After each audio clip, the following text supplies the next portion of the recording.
Salut la famille, j'espère que vous allez bien. On se retrouve pour une nouvelle vidéo dans laquelle je vais parler de ma grossesse en général. J'ai déjà fait une première vidéo qui parlait du premier trimestre parce que c'était compliqué. Mais ma grossesse aussi n'a pas été forcément très simple à vivre. C'est pour ça que je vous fais une vidéo aujourd'hui.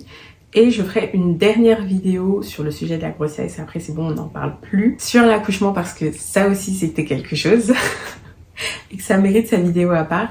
Venez me suivre aussi sur Snapchat parce que sur Snap on suit ma vie de mère au foyer au quotidien et du coup vous me voyez sous un autre jour. C'est cool ce qui se passe là-bas, je partage aussi des recettes de temps en temps. Parlons du sujet du jour, ma grossesse. Il faut savoir que le premier trimestre a été très compliqué comme je l'ai déjà expliqué. Les symptômes se sont atténués pendant le début du deuxième trimestre. Les seuls désagréments que j'avais c'est des remontées acides de temps en temps, de l'insomnie et avoir envie de faire pipi toutes les 2 minutes. Mais bon, ça c'était pas très dérangeant. Je vivais plus ou moins bien ma grossesse avec ça. Pourquoi est-ce que je fais cette vidéo? C'est parce que pendant le deuxième trimestre, on m'a annoncé que mon fils était petit pour l'âge gestationnel. Un bébé qui est petit pour l'âge gestationnel, il a soit un poids qui n'est pas suffisant par rapport au stade de la grossesse, soit une taille qui n'est pas suffisante par rapport au stade de la grossesse. Et donc ça veut dire qu'on estime que le bébé ne se développe pas correctement dans le ventre. Il me semble que quand j'avais fait l'échographie du premier trimestre, mon sage-femme m'avait dit que au vu du terme, comme on était encore dans le premier trimestre, c'était pas très grave et qu'on verrait ça au deuxième trimestre. Arrivé au deuxième trimestre, on fait la T2. Quand on part au début, on est tout content et tout avec Seba. Et on fait l'échographie, donc tous les membres se développent bien, bébé bouge bien, très réactif, tout est très bien, on voit toutes les parties du corps.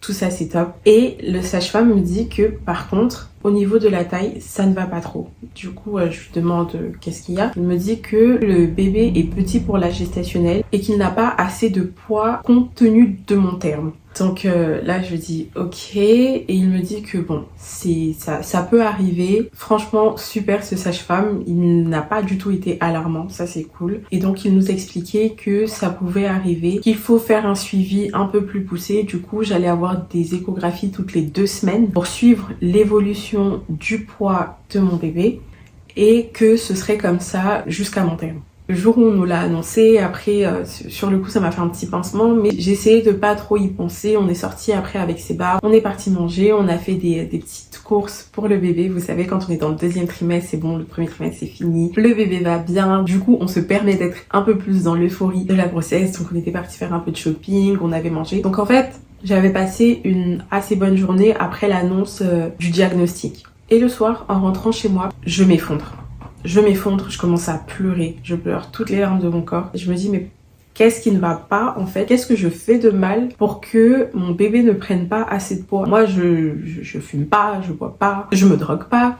Donc en soi, tout ce que je fais, c'est correct. Et malgré que je n'avais pas beaucoup, voire pas du tout d'appétit, j'essayais quand même de m'alimenter un minimum pour que mon bébé puisse avoir un minimum d'apport chaque jour. Et si vous êtes dans cette situation et que vous faites pas de choses particulières, donc vous vous nourrissez à peu près correctement, vous fumez pas, vous buvez pas, vous ne vous droguez pas, en soi c'est pas de votre faute. Et ça j'ai pris un petit peu de temps à le comprendre, surtout que parfois dans mon entourage j'avais des petits commentaires comme ça: ah mais tu manges pas assez, ah mais tu fais pas ci, ah mais tu fais pas ça, alors que déjà moi-même je le vivais mal. Mais bon, c'est pas grave, c'était pas fait avec une mauvaise intention, mais quand même ça pique. Et donc oui, je disais que moi-même je le vivais mal et avoir des réflexions en plus dessus, parfois ça pique un peu. Et du coup, oui, le soir en question, j'ai pleuré toutes les larmes de mon corps. J'ai appelé Seba en pleurs. Je lui ai dit que je comprenais pas en fait. Je savais pas ce que j'avais fait de mal pour que mon bébé ne se développe pas correctement. Et Seba, c'est vraiment un amour parce qu'il m'a réconforté, il m'a écouté. Donc ça allait un peu mieux. On a raccroché et du coup, j'ai commencé à faire des recherches sur internet, savoir ce que c'était, savoir ce que ça entraînait, quelles conséquences ça pouvait avoir sur le bébé pendant la grossesse, mais aussi après l'accouchement. Je voyais un peu de tout, vous connaissez internet, et j'avais téléchargé une application qui s'appelle WeMoms et j'ai cherché petit pour l'âge gestationnel et j'ai vu plein de témoignages de mamans qui expliquaient que leur bébé avait été diagnostiqué PAG pendant la grossesse et qu'il s'était très bien développé. Il y en a certaines pour qui, à la fin de la grossesse, le bébé avait pris assez de poids et du coup, il n'était plus petit pour la gestationnelle. Il y en a d'autres qui ont expliqué que jusqu'à la fin de la grossesse, elles ont eu des suivis, mais qu'en grandissant, leur enfant allait très bien et que leur enfant prenait du poids correctement. Donc voilà, c'était assez lourd sur le coup, mais bon, c'est la vie. Je dis ça super légèrement comme ça, mais sur le coup, je l'avais très mal vécu. Mais ce qu'il faut savoir avec moi, c'est que je n'aime pas rester dans une attitude négative. J'aime bien être un petit rayon de soleil, être mon petit rayon de soleil d'abord, avant d'illuminer les autres, m'illuminer d'abord moi. Du coup, j'ai essayé de passer à autre chose, de pas me morfondre, de profiter quand même de ma grossesse parce que au cours du 2e trimestre, c'est à ce moment que bébé commence à bouger, que le ventre commence à prendre un peu de forme, qu'on se sent réellement enceinte en fait. Donc ouais, j'ai essayé de profiter de ça, mais c'était pas facile. C'était pas facile parce que comme je l'ai dit, toutes les 2 semaines, j'avais rendez-vous pour faire une échographie et chaque compte rendu était toujours le même. En fait, le poids augmentait. Merci Seigneur quand même, mais il n'augmentait pas assez compte tenu du terme auquel j'étais. Donc ça veut dire que à chaque fois quand j'arrivais pour faire l'échographie, j'étais un peu patraque, mais ça allait quand même. Et quand je finissais l'échographie, je n'allais pas bien du tout, j'étais effondrée. À chaque fois j'appelais Séba ou ma mère, voire les deux, pour leur expliquer que ça n'allait pas et que le bébé prenait toujours pas assez de poids, que je sais pas en fait, je sais pas. À ce moment-là, on sait pas grand-chose et on est un peu dans l'inconnu. Déjà que la grossesse, surtout quand c'est la première, c'est l'inconnu, mais surtout quand on nous annonce que le bébé ne se développe pas bien, et ça fait encore un petit pic et on se sent encore plus mal. Donc j'étais totalement dans l'inconnu. J'étais dans l'inconnu par rapport à la grossesse parce que c'était la première, mais j'étais aussi dans l'inconnu par rapport au diagnostic qu'ils avaient posé sur mon fils. Donc c'était lourd, c'était vraiment très lourd. Et oui, c'était vraiment pas facile. Et donc ça a été comme ça pendant toute ma grossesse. Vraiment pendant toute la grossesse jusqu'à peut-être, on accouche à 41 semaines d'aménorrhée. On a dû arrêter de faire les échographies toutes les 2 semaines, peut-être à 37 semaines d'aménorrhée. Et ça avait commencé, c'était à l'école du T2, donc j'étais à peu près à 20 semaines, à 20-22 semaines. Donc oui, pendant 15 bonnes semaines, toutes les 2 semaines, j'allais faire une échographie. On m'annonçait que mon bébé n'avait pas assez de poids, qu'il était en dessous de la courbe. Vous savez, il y a des échelles dans lesquelles on place votre bébé. Moi, il était toujours en dessous des 10 percentiles. On fait une moyenne, en gros, du poids de tous les bébés. Sur 100 bébés, mon bébé était à un poids inférieur à 10 bébés sur 100, donc à 10% quoi. Et donc c'est pas bien du tout. Pour aucune des courbes, on doit être inférieur à 1 sur 10. Et parfois, j'étais même inférieure au 5e percentile. Donc c'était vraiment très difficile.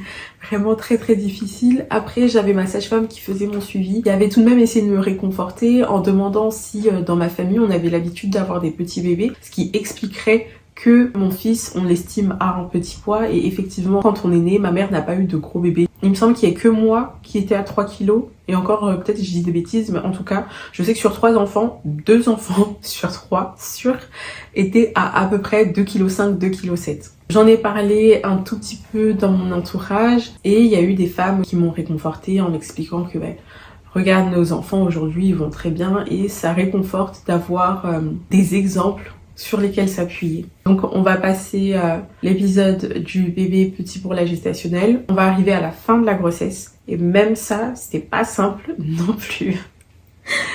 Ah mon dieu. Très très très très difficile cette grossesse. Arrivée à la fin de la grossesse, j'avais mon petit bidon parce que moi j'avais pas un gros ventre pendant ma grossesse. Je ne faisais plus mon suivi chez mon sage-femme échographiste ni ma sage-femme qui me suivait habituellement. J'avais commencé à faire mon suivi à l'hôpital dans lequel je comptais accoucher. La première fois que j'y vais, tout va bien et tout. Toujours le problème du poids de mon bébé. Et un jour, comme ça...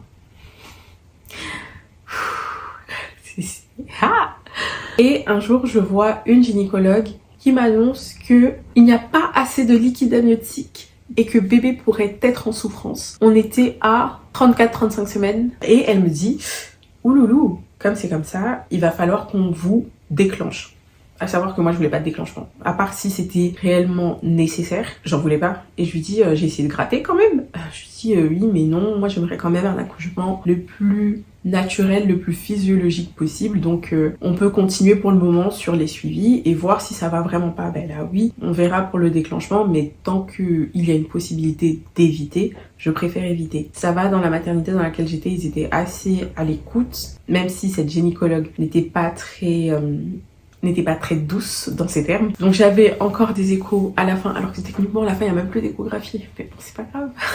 J'avais encore des échos à faire pour voir si bébé avait assez de liquide amniotique. Donc quand elle m'a annoncé ça, je me dis oh là là mon dieu, déjà j'étais pas prête du tout. Je sais pas si vous avez vu ma vidéo sur la préparation de ma valise de maternité. Je l'ai faite à 40 semaines. Là, on était à 34-35 semaines et on m'a annoncé que on allait peut-être me déclencher d'ici 2-3 semaines, juste attendre que la période de prématurité passe. Donc j'étais en mode ah punaise, mais j'ai rien fait du tout, j'ai aucune affaire qui est prête. Qu'est-ce qui va se passer? Qu'est-ce qui va se passer? Donc en rentrant, je sais pas si j'ai pleuré, mais j'ai peut-être dû pleurer un petit peu. Déjà qu'à la base je suis une personne sensible, mais pendant la grossesse c'était terrible. Donc je suis rentrée, j'ai dû pleurer un petit peu et ensuite je me suis dit bon, on va quand même arranger un petit peu des affaires. On avait commencé à laver les vêtements et tout pour commencer à préparer parce que là, ça devenait chaud en fait. À tout moment, je revenais à l'hôpital pour un rendez-vous et on me disait que non madame, là ça ne va pas, on va vous déclencher. Arrivé à 37 semaines, on retourne à l'hôpital. Là je vois un autre gynécologue qui me dit que c'est vrai que au niveau du liquide amniotique, on n'est pas sur une quantité waouh incroyable, mais que en vrai ça peut le faire, qu'on peut laisser bébé se développer encore et arriver jusqu'au terme, mais qu'on allait quand même mettre en place des monitos chaque semaine pour voir si le cœur du bébé battait bien. Donc c'est toujours bien, on va voir le côté positif dans tout ça. C'est quand même une grâce que j'ai pu pendant toute la grossesse voir mon fils de très près, très près, avoir son suivi, entendre son cœur et tout le temps, mais c'était pas pour les bonnes raisons en fait, c'est juste ça. Et la sage-femme qui faisait mon suivi habituel a pu me faire des monitos à domicile au début, puis après elle a dû partir en vacances, donc elle m'a conseillé une de ses collègues, très gentille les deux, vraiment. Ma sage-femme qui me suit habituellement, c'est vraiment un cœur sur elle, elle est trop gentille. Et la consoeur qu'elle m'a recommandée était aussi très gentille. Vraiment, quand vous tombez sur des sages-femmes qui sont humaines, qui pense quand même à la personne qui est en face d'elle, c'est vraiment super. Voilà, ce sont les éléments qui ont principalement rythmé ma grossesse. C'était pas facile du tout. Il y a des larmes qui ont coulé, beaucoup de larmes. Je pense que j'aurais pu remplir une piscine, j'abuse, mais non, peut-être pas, avec toutes les larmes qui ont coulé parce que vraiment c'était vraiment pas facile. On a Noah qui s'est réveillé de sa sieste. Je vais faire une dernière vidéo, comme je l'ai annoncé au début, pour parler de l'accouchement. On arrive à la fin de cette vidéo. Likez, partagez, commentez.